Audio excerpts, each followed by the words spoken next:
another episode of Optics in Action, where we spotlight leaders with vision and clarity. And I'm super excited to have with us today Chris Murphy. He is the owner of Blue Bear Plumbing, Heating, and Air in Massachusetts. And I am super excited to have this conversation to learn more about people and process in the heating, plumbing, and air conditioning space. So, Chris, welcome to this episode of Optics in Action.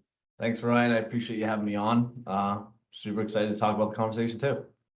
Awesome. So the first question I always ask guests is, why do you do what you do? Why are you passionate about it? Well, I think that's like a fully loaded question, to be honest with you. But first of all, I have 5 kids and a wife at home that I have to support. So I need to make some money, put some food on the table. My background, I was a commercial plumber for 13 years, and then I got into this residential service space. So we primarily service residential customers.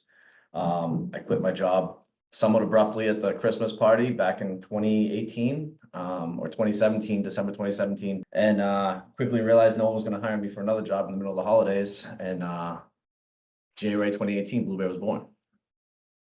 That's fantastic. The entrepreneurial journey is one of those where it's like we learn as we go, right? I'm sure you've had some ups and downs over the last 6 years or so. Yep, since we're you in year started 7 right now. But yeah, there's a ton of ups and downs, from processes to vision. I think it's like an ever evolving thing that you're involved with. And as the owner, you want to get it streamlined. Hey, this is what we're doing. And you start doing something, you very much realize that, boom, there's a right in the road, there's a left in the road, there's this, there's that, and stuff changes. And, talking about processes and everything, those are always evolving, right? Yeah. So yeah. You've got to be able to adapt. And I think, so there's a couple of things I always like to talk about. One is that people without process get frustrated. If you don't have streamlined processes, you try to hire on an employee or you have a customer, they'll get frustrated if you don't have a process. On the other hand, processes without people are just wasted. So if you spend a bunch of time sitting down, writing out a bunch of processes, but nobody ever follows them, then it's wasted. So I think there's always this like tension or balance between getting the right people into your company and the right customers, and balancing that with, we want to create processes that work and that create value. So what have you learned about that over the last 6 years or so? So, like in regards to processes back in the beginning, so we've scaled pretty fast. At one point, we had 60 people working here. We currently have 45. Last year, we finished out $10.5 million in revenue, which trending towards 13 million this year. What I realized in the beginning, right, as you're going and navigating the waters of entrepreneurial journey, is me, myself personally, I would change stuff real quick all the time. This isn't working, change here, change here, change here. And like, it's a massive drain on the team, right? Like people resist change, right? Because it's not comfortable. Not that they don't like it, they just resist it because it's different. Where what I've realized, coming into year 7, year 6 is, listen, we can make changes and processes, but the process, we have to allow it to run out to fruition, right? It takes 30 to 90 days to really even have like any data as if that process is good or not, right? You can't just jam it in there 2 weeks later, this isn't working, scrap it. Like sometimes it is painful to watch it work, but then once it does work, you're like, oh, thank God we hung on for that long. So that's right. one of the biggest things I've learned about processes and this little journey that I'm on. Oh, I love it. I think that's an incredibly wise insight that I think as business owners and as visionary, like it's one thing to be like, all right, this is where we're going, this is how we're going to get there. And then, oh, but we also need to make this adjustment, and getting that to flow and communicate to our teams. It's not just about that, it's not just that we tell them something, but they've got to absorb it and appreciate that, hey, this is actually change we're going to make. They got to buy into it, right?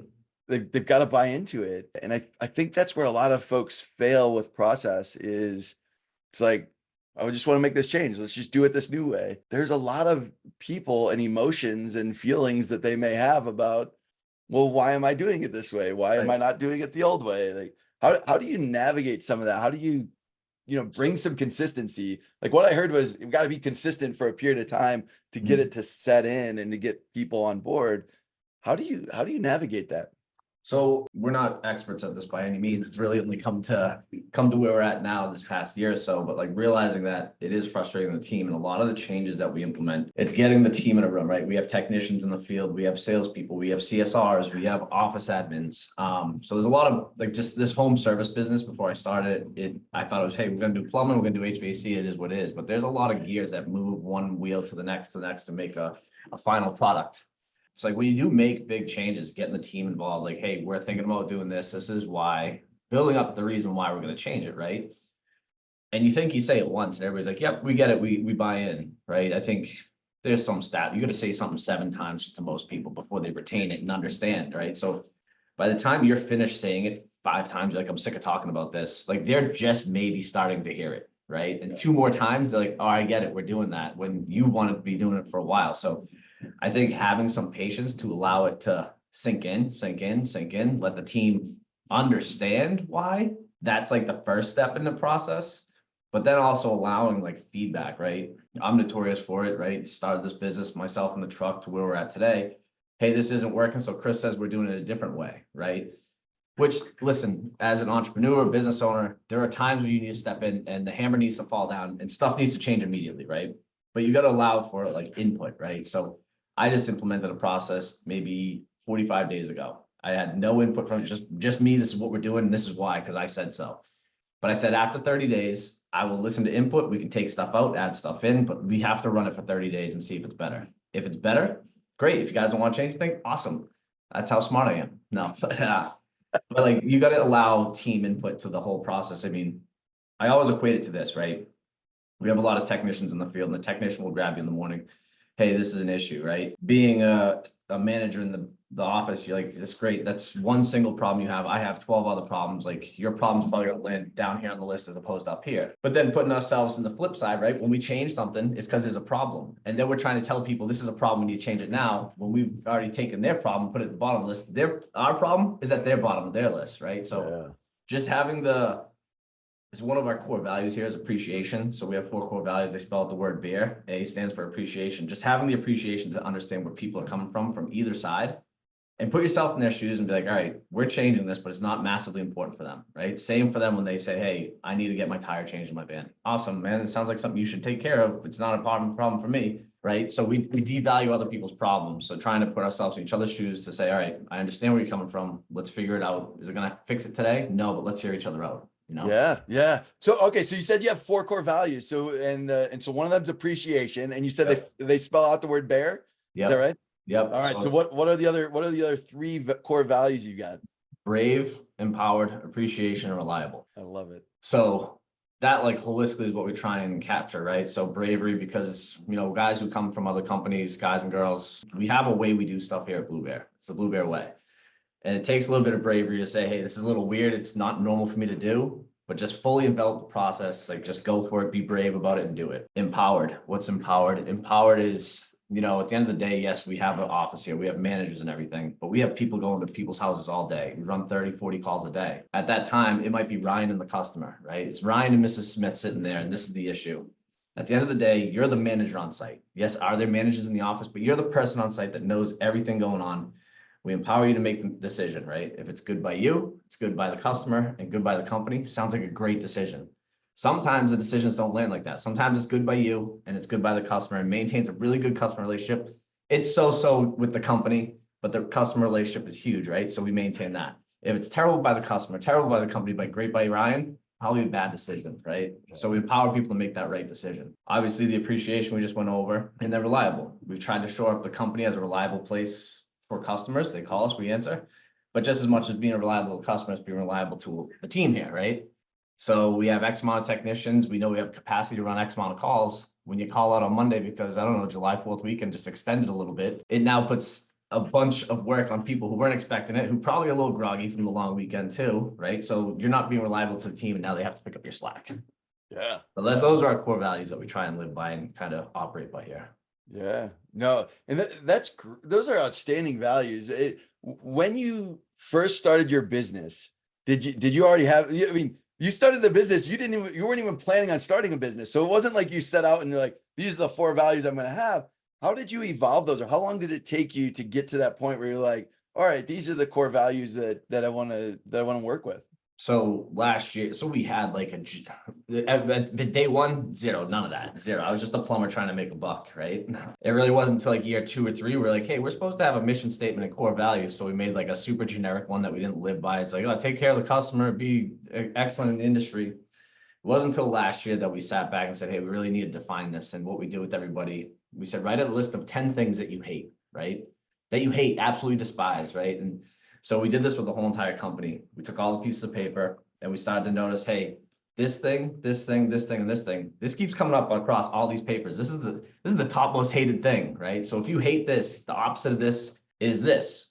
If you hate that, you must love this, right? So we felt like we could really, obviously we kind of tweaked it to mesh with the business, but that's how we define those core values. Because if you hated it and we did the opposite of it, you must like that, and can live by it and accept that. So that's how we really define them. That's awesome. And I love it, I love the authenticity of this.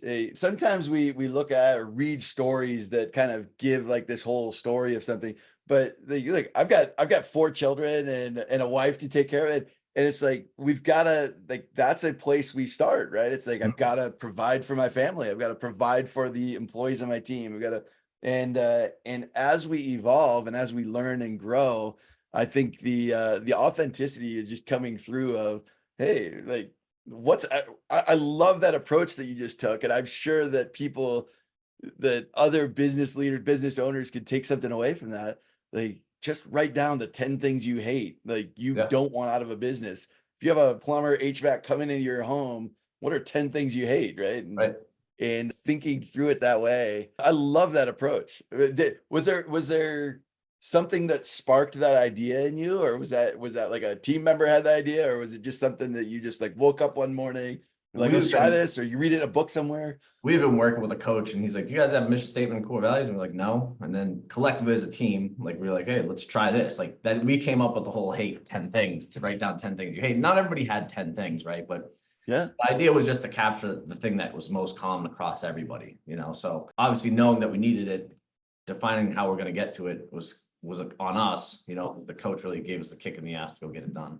I love it. So what's been your biggest challenge in the on the people side, on sort of navigating with people, hiring employees and navigating just leadership and those types of things? What's been the biggest challenge, would you say, on the people side? So in the 7 years of business, we grew really fast, right? We started in 2018, 2020, COVID hit. I thought for sure, like, oh, it was a good 2-year run. I guess I'm going to be out of business. And we actually exploded, right? So we did $630,000 of revenue, 2.2 million. COVID hit 6.8 million. We just boom off to the races. And, we can have a whole long conversation about the economy and what happened then. Obviously, we're an essential service, so we just continue to grow, 6.8 to 9.2, 9.2 to 11.3, and then back to 10.5. Growing that fast, we got to a point in 2022 where I needed like mid-level management or like service managers, install managers. And I really didn't know how to hire them. I didn't even know what the roles were. And it's still a struggle that we have today is, you have an org chart and you have boxes, right? And you're supposed to have roles and to clearly define the roles. But at that point, we're just taking people and making roles and you do this and you do that. So we had hired a lot of outside mid-level management. People who had been in the industry or somewhat of the industry, brought them in, just put them in place. And it was really hard for the people who had worked here that are in the field that now have to report to somebody who's an outsider. And I'm not saying that you can't ever hire outsiders, but it didn't end up working out. We went to this $11.3 million mark. It was wild, insane. And then that September we cut back. We had a couple of pitfalls, financial struggles, and I ended up scrapping those people. We had to let them go. But what we realized is that the people internally who had been here for 2-3 years, now to report to somebody that wasn't part of the company, that wasn't Blue Bear, so to say, they really struggled with that, right? Yeah. For a while, I jumped back in the driver's seat of all these roles, wearing a bunch of different hats to understand like the pain points, right? So 6 months I was in the warehouse, 6 months I was a service manager, 6 months I was the install manager, and I just understood them. And as I went through them, pulled somebody from within the team and put them in that role. Pulled someone in the team, put them in that role. Someone who developed like what I think they could handle. Today, like our service manager, he was just a tech in the field. I pulled him in, and he's probably been the best forward vertical position rise up that I've had thus far in the company, right? Because he's been in the trenches. People can respect him to some degree, right? They respect what he says because he knows how to do it. So that's been one of the most impactful things as far as like promoting people. And then like holistically as an industry for us, I think like trades guys like this couple, like, oh, it's tight getting help. Like it's tight getting help everywhere, I think, right? Like doesn't matter what industry you're in. Right. Quite frankly, I want to know what those people are doing because I want to go do it too, that aren't working. But it's difficult getting skilled trades, right? There's been a decline for the past 20, 40 years of less people getting in the trade. So then you get into this residential aspect where I don't mean to offend anybody who's in construction, right? Because that's what I was. I was a construction plumber. I was a knuckle dragger is what I called myself, right? Like I could show up in my ripped jeans, whatever. I'm on a construction site for the next 8 hours, just slinging pipes or whatever. Where now we have a technician that comes to your home, has to interact with Mrs. Jones, Mr. Jones, has to present what we're doing and really be able to communicate, right? So now we're talking good communication skills, good technical skills, and finding like that perfect person, which is very difficult in construction, let alone in real life, right? Yeah. So one of the biggest things when I started this company is breaking down that wall between the contractor and the customer, right? Most customers, when you walk into the home, like, great, how much is this going to cost me? How much are you going to rob me for, right? Yeah. And at the end of the day, it just costs money to do business. We're not in the business of robbing people, or else we wouldn't be where we are. But there is a cost associated with business, and being able to bridge that gap, break down that wall to be able to do business is really hard to find the person who can do that. So hiring the right people, first of all, trying to hire people, and then finding the people that fit that mold that I was talking about, those two strong skill sets, is super hard, you know? Yeah. How do you develop and train people, right? Like, so you bring in, obviously in the trades, you've got, certain level of skill that's required on the trade itself. But then, like you said, you've got this customer service element of meeting with the customer, making decisions, communicating, those types of things. But you can sort of look at somebody's qualifications in terms of trades and skill set and things around that. How do you judge or develop the skill sets around the customer service element of that? How do you grow that in your team? It's practice every week. Every week. So every week we have a tech meeting on Thursdays, and the majority of those meetings are communication skills, right? Let's role play a situation. Let's talk about this. Let's here to the base of this podcast. We have a process. It's called SERVE, SERVE. That's how we roll out when we walk into a service call, right? It's S, set the expectation. E is explore. R is review your findings. V is verify the client's wishes, and E is execute, right? Like that's like the baseline of how we do it. Obviously, there's a little bit more in each letter as to how you roll it out, how you communicate to the customer, but that's the baseline of how we operate. I love you've got some of these acronyms that are very simple for people to think about, and how long have you been doing the SERVE acronym? Like, how long did it take you to embed that into the minds of your technicians, the minds of your team? So in the whole journey of the company, we had worked with somebody that kind of had introduced this service process. I had gone through 3 or 4 like better business practice groups inside the trades. They're all over the place. So I joined a couple of them. And at the end of the day, like this is Chris Murphy's own thoughts, right? Most of them teach the same stuff, right? It's just regurgitated a different way to their model. So like once you go through one, you get all the stuff. It's basically the same when you join the next one. It's just they can give you as much information. If you don't do anything with the information, you're not going to change. Nothing's going to get better. So as we went through all these groups, we kind of pulled what we wanted, right? And I've since exited the better business practices. I'm not saying they're bad. I figured we need to operate on our own and figure out who we are instead of listening to other people tell us who we should be. So we've taken all these processes and combined into there. So this SERVE process has probably been like 4 or 5 years, most of the business, right? The first year we didn't have any of this. Second year, some of it. Third years really, really took off, and they're not perfect. But it's a baseline of how to operate, right? And that's the biggest thing is when you get into a service-based model, you have jobs that you sell, you've sold this job for this much money. And then everything else, we call them demand calls, right? Ryan called us today, his water heater's leaking, he's gonna get to work. That's a demand call. What is a demand call? It's an opportunity, right? It's an opportunity because we can go in there, maybe sell him a new water heater. But if we holistically talk about the whole process, maybe he's interested in water filtration too. Maybe he wants to repipe his whole basement because he has more than one leak everywhere. And everything's a giant, giant process. And when you get into service, it's just not guaranteed money, but you got to try and make it as duplicatable as you can, consistent as you can.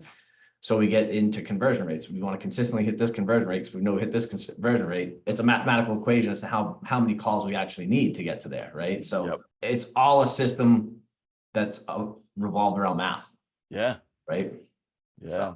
So I've got four children, as I mentioned earlier. So I've got a 17-year-old son Mhm. who's very interested. He's going to be graduating in December and from high school. And this is what he wants. He wants to go into the trades. So as you mentioned earlier, it's tough to find skilled tradespeople. It's tough to find folks that are in these positions. So what's one piece of advice that you would give to kids who are graduating high school, think about going into the trades, think about what they're going to do with their future career? Like, what's a piece of advice you give them that will help them be successful? So here, I'll premise this. My father's a plumber, and I told him when I was in high school, I will never be a plumber. One piece of advice is just like work ethic, right? Work ethic is something that you can learn it to some degree, but people have work ethic, right? And Yeah. I think you can create work ethic, and it's really just like a discipline. It's like going to the gym, right? Like you can create a discipline to go to the gym every day, or you can be like, hey, it's Wednesday, I'm not really feeling, I'm not gonna go.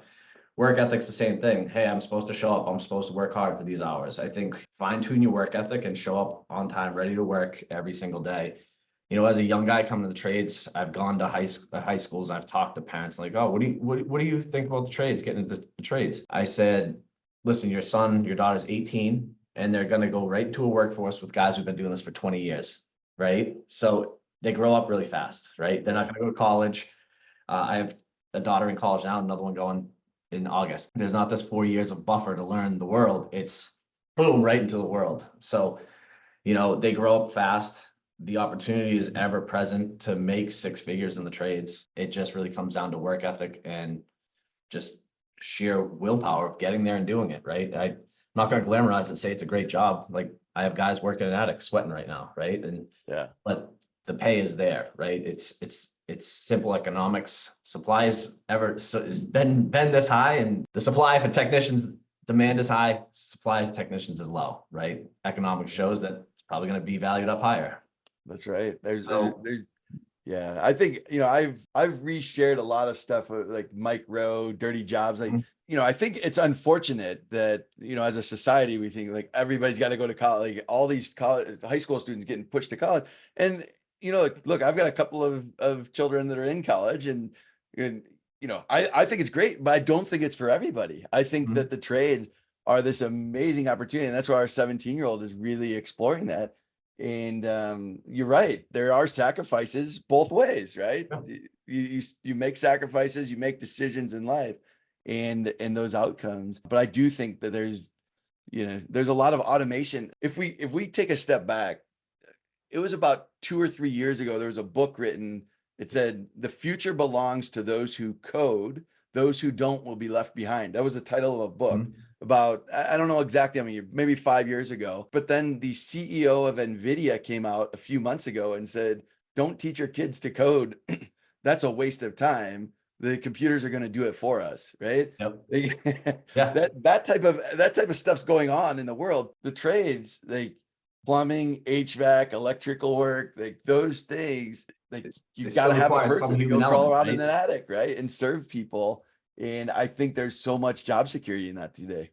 Yeah, and I like so I came from the big construction world, right? We're 20 minutes south of Boston. I used to work in Boston all the time. It's high rises, the hospitals and everything. And there is some piece of robotics, AI getting involved with those businesses, right? Inside the new construction holistically Mhm. from the ground, right? They have robots that drill hangers, robots that lay Sure. stuff out. They prefab stuff into a building, just slide it in. When you get to like the service and retrofit stuff, that's where it's kind of very hard to replace, right? Because Yeah.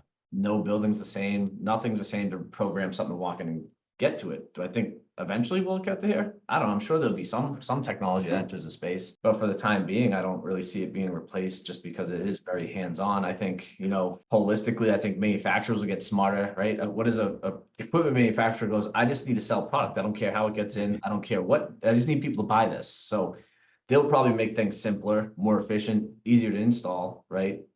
Which, yeah, I guess that's a piece of it, but I don't know, the next 10, 15 years, I'm putting my money on that. We're gonna need some human labor in there. I'm with you. Well, hey, it's been a pleasure meeting with you, Chris, and interview you, learning about this. Listen, if there are people who are interested in learning more about what you talked about today or learning more about Blue Bear, what's the best way for them to learn more or get in contact with you about your business? So obviously bluebearplumbing.com, that's our website. I am on LinkedIn as well as the company. I'm on Facebook as well as the company. We're on most social media platforms. Just look up Blue Bear. But yeah, I'm available if anybody wants to message me on LinkedIn, Facebook, whatever. Fantastic. Well, it's been a pleasure meeting you and interviewing you on this, on this episode of Optics in Action, where we spotlight leaders with vision and clarity. So thanks so much for your time today, Chris. Appreciate it, Ryan. Hey there, my name is Ryan Weiss, and I am the host of the Optics in Action podcast, where we spotlight visionary leaders who bring clarity and innovation to their industries. If you are interested in being a guest, or if you know someone who would be, you can find more information about the podcast and listen to previous episodes at opticsinaction.com. We'd be thrilled to have you on the show and can't wait to hear your story.